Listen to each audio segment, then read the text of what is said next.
Hey, good morning. Welcome to this Wednesday, August 16th, 2023 edition of Trading Places Live with at earningsbeats.com. I'm Tom Bowley, Chief Market Strategist at Earnings Beats, and I'll be your host for the next 30 minutes or so as we check out what's happening in the market and see maybe what we can expect today. We continue to drift lower. The major indices that we look at continue to be tested. We've seen some breaks of the 50-day moving average, which in the short term clearly is not bullish, that's bearish. But we haven't lost major support. And the key to me longer term is the 20-week EMA to the upside. We have a very, very strong PPO on weekly charts. And as a result, we can get 20-week tests at any time. We've seen that plenty of times in secular bull market advances. But the question is, do we hold? We haven't tested those yet. We still have a little bit of room to the downside there. And for those who are wondering, okay, what will it take for you to get out of the market? A close below those 20-week EMAs, and I will be sitting on my hands waiting to make sure that we come back up above those. I'm not seeing any signals. I have a lot of my own signals, proprietary signals. And I'm really not seeing anything that suggests that this is going to last. So, and it was something we talked about a month or so ago.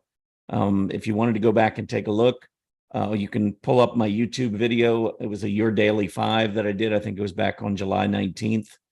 And I talked about reasons why I was very cautious. And I think the title may have said something about being bearish. I was not bearish. I was just cautious. Whenever the risks start to increase, you have to take either precaution or at least be aware that we could be looking at some additional selling and perhaps even some moves, significant moves compared to what we have seen in 2023.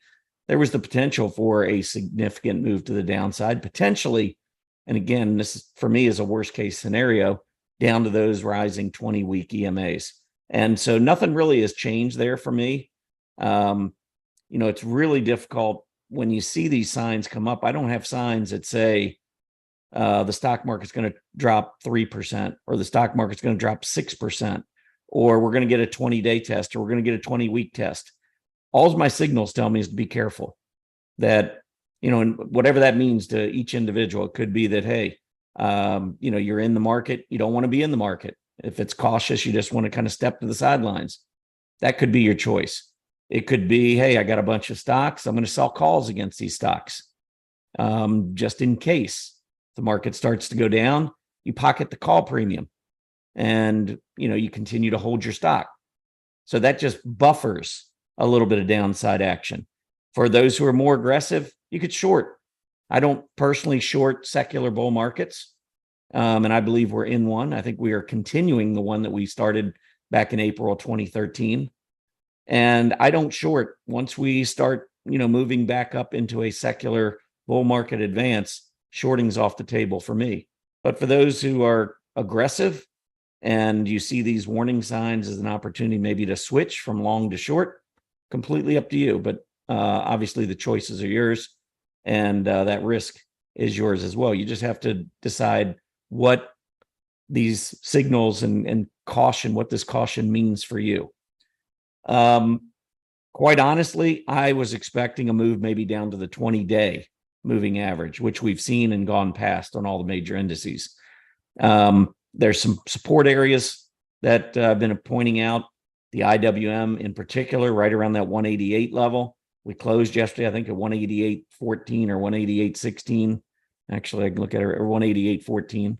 So we are right at about where we had the double top breakout back at the beginning or second week of July. So again, these pullbacks are really difficult to say how much they're going to pull back or even if they're going to pull back. When I see cautious signs, it maybe tells me, what it tells me is I don't want to be in the leveraged ETFs at that particular time. But if I'm bullish and I'm getting a pullback, I could use that pullback to start building leveraged ETFs. So that's kind of where I've been over the last few weeks, is as we've pulled back, I've been building taking a little bit out of something like the IWM and moving it into the TNA, which is a triple leverage, which right now I'm down on it, but that was what I planned to do as the market was pulling back. And depending on how far it pulled back, it was going to depend on how much of the money was transferred from the IWM to the TNA.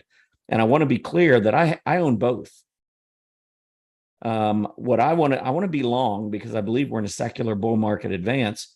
And what happens, let's say we get up to the top, even back on July 19th, and the market doesn't pull back, even though I have all these signals that say, hey, we need to be cautious. What if the market just keeps going up?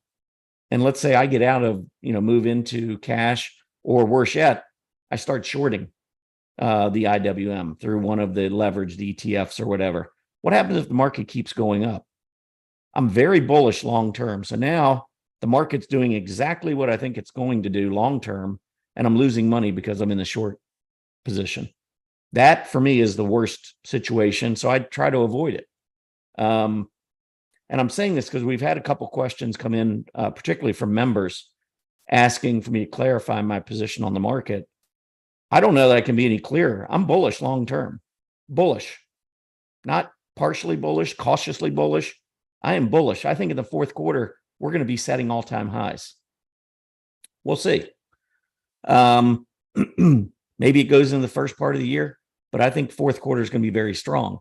So I just think August and September is a bridge, and I don't know exactly what this bridge is going to look like. Maybe we're all going to get scared. Maybe market's going to pull back further than we think. I still don't think so. I believe the rising 20-week EMAs hold on the major indices, but we'll see how this shakes out. What I talked about a month ago was very short-term in nature. When I'm talking about potential selling, it is really just about the short term, and just signals are suggesting, hey, we had momentum issues. We had negative divergences. We had the volatility index and the S&P 500 both going up simultaneously, which as the market goes up, when the fear starts to pick up, I can show you past history. We need to be careful there. When that correlation between the VIX and the S&P 500 turns positive, that's usually the sign of a potential reversal. And it worked. Tom. Yeah. Are you meant to be sharing screen right now? No, I haven't started to share. I'm just talking to everybody. Okay.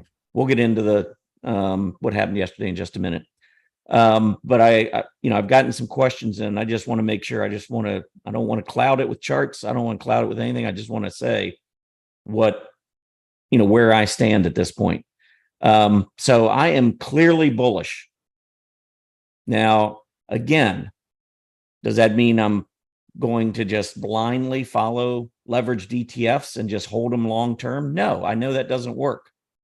Over time, you lose it. You have erosion, and it's very, very.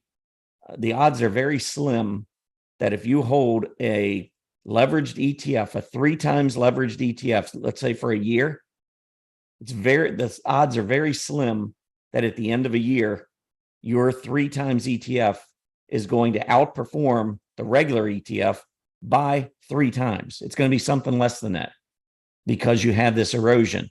So I try to pick my spots on pullbacks to get into those leveraged ETFs. If they don't work, we're still, as far as I'm concerned, in a secular bull market. I just don't want to hold the leverage anymore. So we're very close on the IWM. I've told members 188 is, we close below 188 and I'll be out of the TNA. Doesn't mean I'm going to be out of the market. I will be out of the TNA, most likely just back into the IWM. I just don't want to leverage, but I also don't want to be out of the market. Now, everybody else is different. This is a key support level. Some of you might be, hey, if we lose support, I'm getting out. Fine. I can't tell you where the market's going to go over the next few days to few weeks. I can tell you what I think is going to happen, but I don't know. I don't have a crystal ball. Longer term, I feel better about calling the market. Short term, it's dicey. And sometimes, I get some criticism that, hey, you're saying you're bullish, but then you're bearish or you're cautious. It's what I am. Sometimes we're going up, we're at highs, and the market looks beautiful. And I see no reason to change any of my strategies. Other times we're going up, we start seeing warning signs ahead of time. And that's what I tend to react to. And so hopefully this clears up for those of you maybe that were on the fence or really didn't understand where I was sitting. Just wanted to make sure you understand. Short term, I think we have issues that we've had since July 19th. Again, go to the YouTube video I did on July 19th. Search my name with your daily 5. And you should see one that comes up, something about Tom is bearish with a question mark. Go back and look at that video. It was right at the top, talked about the things that we needed to be worried about. And a lot of it has played out almost perfectly as the market's pulled back. Anyway, let's take a look at what happened yesterday.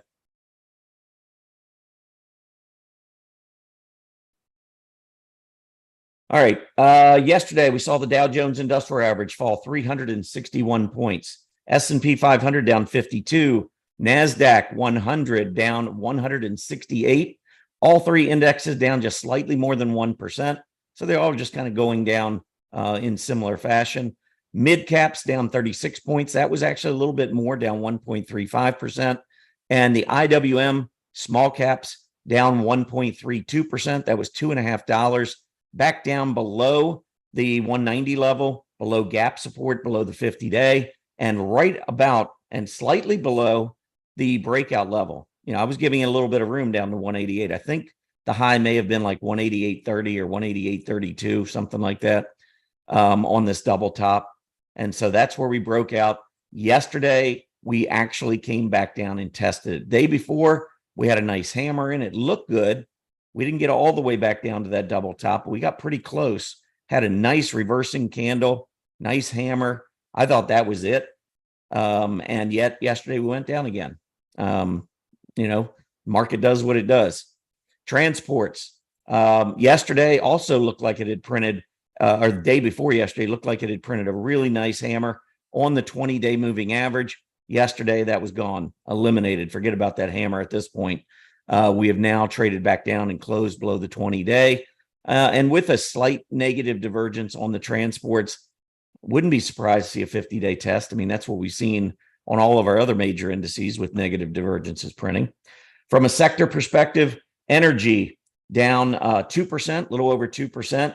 Financials down 1.8%. Materials down 1.6%. Those were your 3 laggards yesterday. Notice there's no technology. There's no consumer discretionary. There's no communication services.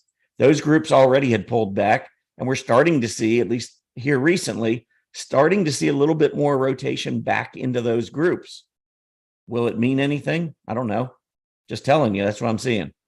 Aluminum index down 4.37%, the worst performing. Actually, renewable energy was the worst performing group yesterday. I don't have it on here because I wanted to show you the industry groups that were impacting the sectors to the downside.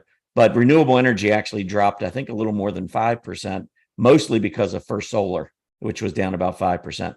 Anyway, aluminum index down 4.4%, non-ferrous metals down 3.3%, and then integrated oil and gas down a little more than 3%. So energy and materials really took a tumble yesterday. Notice aluminum breaking to a new 2023 low. That was significant. We had gone down. We were in like a little bit of a symmetrical triangle, maybe, which normally you break in the direction of your prior trend. It's exactly what happened yesterday with aluminum. Trending down. There's your lower highs. Here's your higher lows. And here is the breakdown over the last couple of days, and now confirming it with a new 2023 low. Non-ferrous metals breaking down below both the 20 and the 50-day moving average to about maybe a 6-week low. And then integrated oil and gas, which was really looking strong. And this kind of underscores why you don't hear me talk a lot about trading energy and materials, especially energy. Energy for me, for whatever reason, I think there's just too many variables with the price of crude oil and the impact that it has on the stock market and many of the energy industry groups, and of course in the energy sector. But I mean, look at all these tops that we saw on integrated oil and gas coming across here at about the 750 level over 3 months. And then we finally break out. You got to believe, hey, this is it. And maybe we'll move back up off today. Yesterday was a pretty rough day. went back down just below that 750 level. It really needs to pop here back to the upside, or it's just going to be another false breakout. I see these, it seems like, within the energy area more than I see them in just about any other area in the market.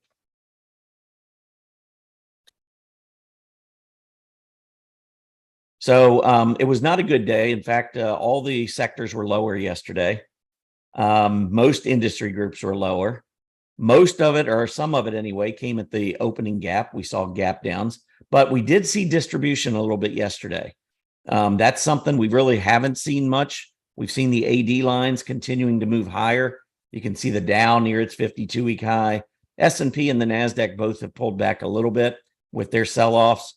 Mid caps keep going higher. Look at this price action down and the AD line going up. Look at the small caps. Been straight down now for about 3 weeks. And the AD line just recently set a new 52-week high, continuing to move higher. So that's telling me, or at least it's giving me a signal that this is not just all out selling and distribution. Just like 2022, I talked about it with the QQQ all year, pretty much, especially right toward the end of what I thought was the end of the cyclical bear market in mid-June. We ended up going down one more time. But that AD line was one of the signals that remained strong throughout that sell-off. And we're seeing the same thing now with the Russell 2000. I mean, that's a pretty big decline, pretty steady decline for the AD line just to keep going higher. Why? Because a lot of it, I think I looked yesterday, and I believe from the high, the IWM had gone down something like $10. And I think the net gaps during this period have been $7. So in other words, the selling, 70% of the selling has come at the opening bell. I mean, that's not the way Wall Street gets out of stocks. They don't put market orders in for millions of shares at the opening bell. If you've ever watched the market action at the opening bell, the first 5 or 10 minutes, you've got wide bids and asks. It's not very liquid. Market makers are using it, in my opinion, to accumulate shares. And a lot of times when you get these gap downs and then you see buying throughout the rest of the day, to me, that's a bullish signal, even if you finish down for the day, because there was buying most of the day. And that's mostly what we've seen during this last 2 to 3 week period on the IWM. Anyway, let's keep moving. 10-year Treasury yield. Let's get an update here. Economic report out this morning. We had July housing starts come out. And for the second straight day, we've had some not so great news in housing. July housing starts today just slightly below expectations, 1,452,000 units versus the estimate of 1,455,000 units. But the July building permits came in 1,442,000 units versus the estimate of 1,464,000. So we've seen, and yesterday I think was the market housing starts, or housing market starts, or housing. It was the heck was it?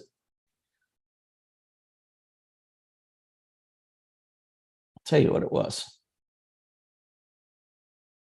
Housing market index. All right, no starts. Housing market index, which, by the way, was expected to come in. This was at 10 o'clock yesterday morning. It was expected to come in at 56. The prior month was 56. It came in at 50. Very, very big disappointment on the housing market index. And most of the housing stocks yesterday were up. We had some pretty good reports out of, I think it might have been D.R. Horton, or maybe just an announcement. Let me see what that. Yeah, there was the move up in D.R. Horton yesterday. And if we pull up the home building, you can see moving back up near the recent highs. But the bad news is starting to pick up a little bit in the housing. We do have maybe a slight negative divergence from that July high right there, slightly lower. And we've seen our PPO working its way back to the center line. And sometimes what I've said is when we get negative divergences, you can either sell off down to the 50. We see that a lot of times, or you can go sideways consolidation while the 50 continues to rise. And eventually you get your test that way. This is a perfect example of that latter where you just go sideways. We haven't really seen much selling in the home construction, home building area, but we're working off this negative divergence and the PPO is getting very close to a zero, center line reset. And we're still trading up near the high. But again, it's the sideways consolidation that's working off those momentum issues. All right, let's go back to the 10-year Treasury yield. So we're getting very close to that 4.33% yield. That was the top we saw in October of 2022. And now this morning we're at 422.5. Yesterday we hit 427. So we're getting really close. We don't have another Fed meeting. I think I may have said earlier this month or maybe last month that we had one in August. We don't have our next one until September. So I have a feeling, and this is just a feeling, but I have a feeling by the time the Fed meets in September, I think basically they're going to give the all clear signal. Or maybe the Fed isn't going to give an all clear, but I think the language is really going to start to change in terms of they're going to continue to watch inflation, but they think they've had, success bringing inflation back down. We'll have another month of CPI and PPI reports coming out. And that's going to be almost perfect timing. I think it's around the 19th, 20th of September, but that's getting close to the end of the third quarter and the pre-earnings run that starts usually at the end of September. So I think what we've got now is maybe another 4 to 5 weeks of either maybe we continue a sell-off here in the near term, but I suspect it's going to be a little bit of buying, moving back up, a little bit of selling back down. I expect some consolidation here through maybe that Fed meeting.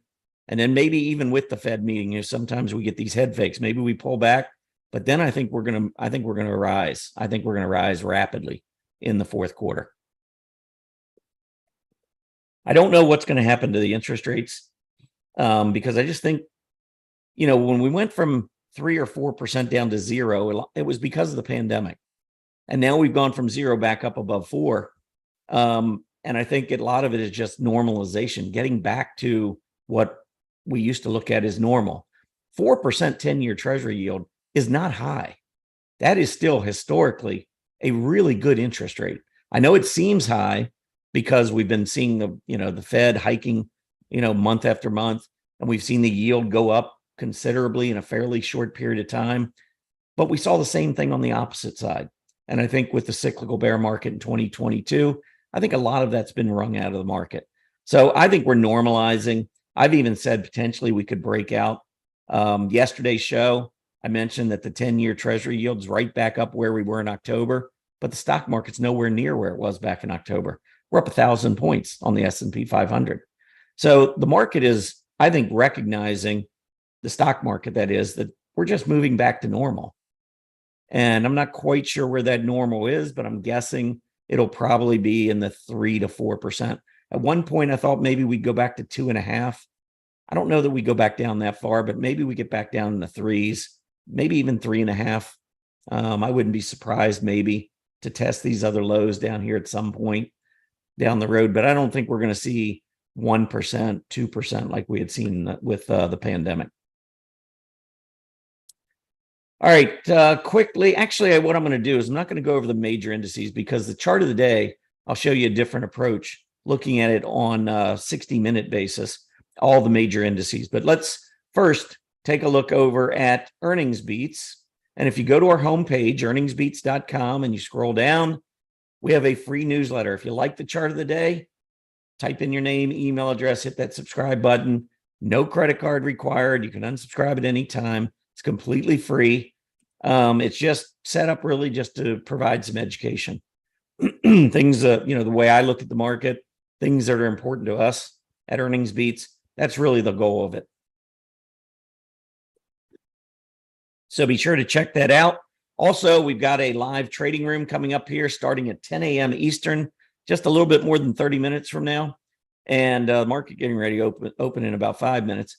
But you can click here for room instructions for members, And you can sign up and become a 30-day trial member. And if you sign up today, you'll get 5 weeks, 5 Wednesdays of this live trading room. I think you'll get a really good sense of how we look at the market, how we try to manage risk, and how we look at the big picture in the market to try to, work our way down to what makes sense as an individual trade. And it might be individual stocks, it might be ETFs, whatever it is. We'll be looking at it at 10 a.m. this morning. So be sure to check that out. Also, if you're watching this, by the way, and live streaming, be sure to hit that like button and subscribe to our channel. We do these events from time to time. And if you're subscribed and you turn your notifications on, if we go live and do an event that's free and to the public, you'll be notified. So make sure you do those. We'd love to have you. It helps us as well. So please hit that like button and subscribe. All right, here's the chart I wanted to show you. This is what we sent out as part of our EB Digest this morning. I may have had different support levels because I had to recreate the chart in this particular stock charts account, but it was something similar to this, where over the course of the last 2 to 3 weeks, we have been within channels, down channels, moving lower, but we've now reached some key support levels, mostly the double top breakout that we saw back in the second week of July. Our indices now, for the most part, are back down or somewhere near those levels. S&P trending lower, back down to this double top breakout gap support. We finished almost right at the gap support level yesterday. The Dow Jones, the strongest, by the way, on a relative basis, because we broke out above these tops in mid-July, and we have not worked our way all the way back down there. We had this one little head fake, but if you kind of chop that off, we connect these tops and bottoms almost perfectly. And we're right in the middle of this range right now to the downside. You go to the NASDAQ 100, again, almost a perfect channel off of the recent high. And one other thing you could look at, let me annotate this, because the other thing here that I see is the possibility of, just kind of draw the line there and then kind of draw the line here. But it looks like a bullish wedge. And so off of this recent uptrend, the highs, if you connect them, and the lows, if you connect them, are squeezing into a pie. That's a wedge. And a breakout of this, a lot of times, is the signal of a continuation of the prior trend. So we're kind of looking at that right now. Let me get back out of here.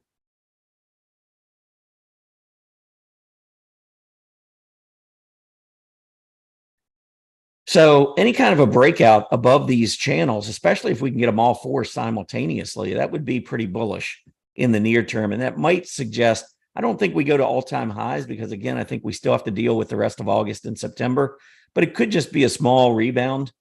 And then maybe we come back down, test again one more time in September, and then hopefully ready to go in Q4.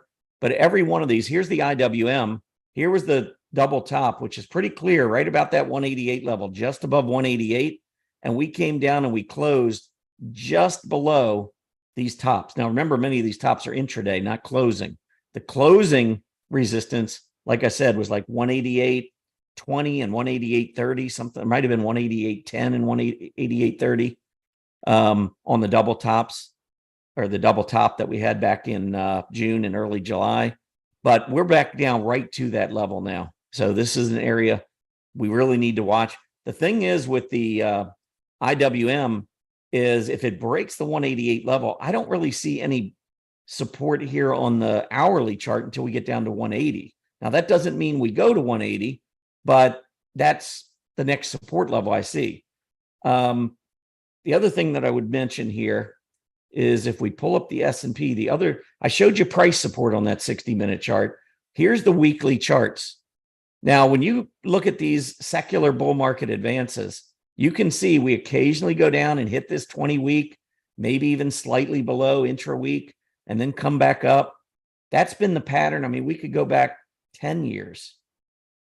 And when you're looking at these bull market advances, the 20 period moving average tends to be very strong unless you start getting negative divergences. Then maybe you go to the 50. But for the most part, when you're looking strong, these 20 period tests are normally where you find excellent support.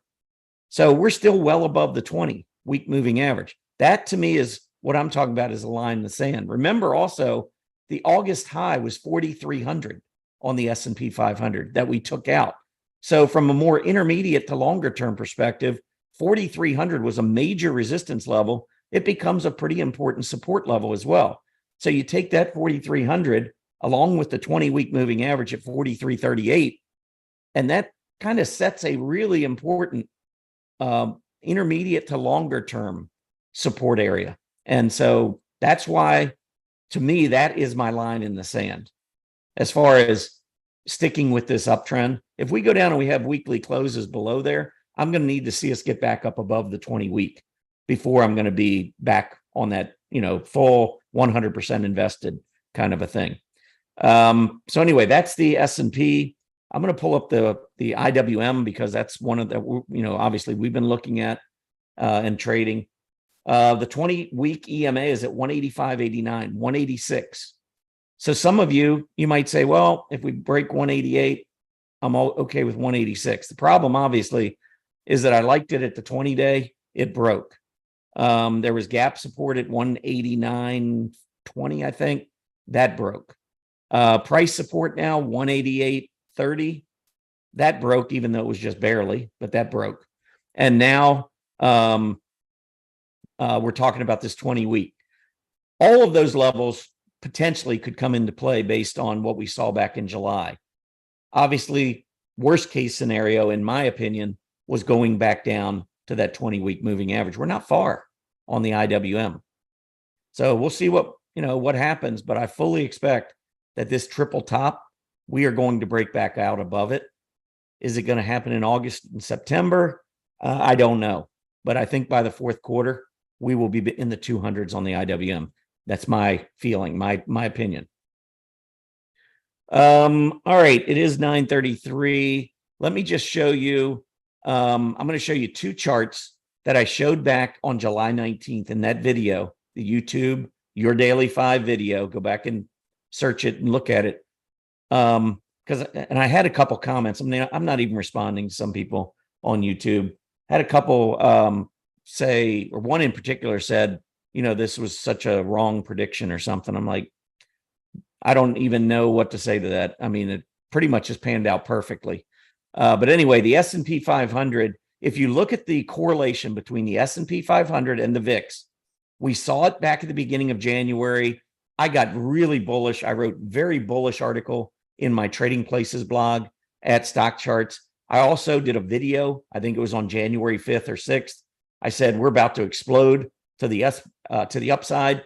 And this was one of the reasons. The S&P 500 was going down and the VIX was going down with it. And as a result, we started to see this positive correlation. And when we see this, I look for a reversal in the market. I think the VIX is giving us a signal. And so the VIX was starting to get more and more complacent as the market was going down, which is unusual. It's like market makers, which I think influence the VIX much more than, say, the equity only put call ratio. To me, this is like sentiment from a market maker perspective. And there was no additional premiums going into the options. That's why the VIX was coming down. So market makers are basically saying, well, the market's going down, but we're not going to ask anybody to pay us anything more for options. That almost never happens. So what happened? We had one of the best Januaries on record. Now, recently, right back down, when I talked back on July 19th, we had just set this positive correlation. We went into positive territory. Notice we stay down near -1 almost all the time. So it's kind of a big deal when this turns positive. Anyway, we turned positive. What was happening with the S&P? It was going up. Well, the VIX started to go up with it here. And as a result, I mean, we were coming off of these lows. This low was, we were kind of near a low right here when we were at a high. But over the course of the next couple weeks, the VIX was starting, here it put in a bottom. So over these 10 days or so, we were starting to go up as we were going up on the S&P and setting new highs. Now, we did actually go a little bit higher. And if you look at history, this has happened before. This isn't always a perfect indicator, but it's just kind of giving you a signal like, hey, the market's going up, but the VIX is showing that we're getting a little bit more fearful. And that just suggests that it's not going to handle bad news very well. And if we start to sell off, it could escalate. And that's what we've seen. So now look at where we are on the correlation. We're back down to -1. Why? Because as the market's gone down, we've seen the VIX go back up again. So they're going in opposite directions. One's up, one's down, and there you have it. The other thing I talked about, look at the reading on the 5-day moving average of the put call ratio. Now, I didn't go in and mark these, but if you look at every one of these significant bottoms, essentially the S&P 500 topped. Here, look at this. That bottom right there, perfect top. We went down for 6 weeks after that. Now, it could just be we go down for a few days to a week. Doesn't mean it's going to be long-term. Here, we bottomed, and here we went down very briefly. Over here, actually, we went down a little bit. Didn't really work very well. This one went down for maybe 2 weeks. This one continued our decline to the end of that cyclical bear market. Well, tops, if you look at a top here, that one so-so. Here, this top was almost perfect with the market going back up. This top, perfect with the market going back up. This top, ignore it. We had a lot of equity puts being bought by hedge funds, which was very unusual. I've talked about that a lot. I'm not going to spend any more time on it here. But just about every one of these tops, you'll see bottom. Here's a top. Here's a bottom. Here's a top. There's a bottom. Here's a top. There's a bottom. Well, we're rising. And notice all of these came in at anywhere from about 0.75 to maybe about 0.80, maybe even 0.85. We're almost to 0.75. We're getting close. The equity only put call ratio is telling us we're about to make a bounce, possibly a big bounce. This could be the bottom. We could see the market go back up. It's happened in August and September before. We'll see. But just want to make you aware that we're completely different now than where we were. And again, some questions came up about that, and I wanted to hit that. All right, let's take a look at what's going on in the market. See if we're going down, if we're bouncing. Kind of mixed bag. Dow is up 140, so that's nice. S&P 500 up 7. NASDAQ down 27, so a little bifurcated action today. Small caps, mid caps, both showing some strength so far this morning. And the VIX back down to around 16. That 16, 17 level is kind of important. If we go through that and the market does lose support, I could easily see the VIX getting up to 20. That would probably maybe coincide with 20-week EMA test. But again, I don't know in the short term whether we're going to go down to those 20-week EMAs. Have no idea. I just pointed out because, those are areas that the market has gravitated in the past when you're in a secular bull market. We can go down and test those 20-week EMAs, and we're not there yet. So we'll see what happens. Anyway, that's it for me. We are going to be having our live trading room in 20 minutes. So you got time, go over to earningsbeats.com. Make sure you get signed up for a free 30-day trial and come in and join me here in about 20 minutes. Have a great day, everybody. Happy trading.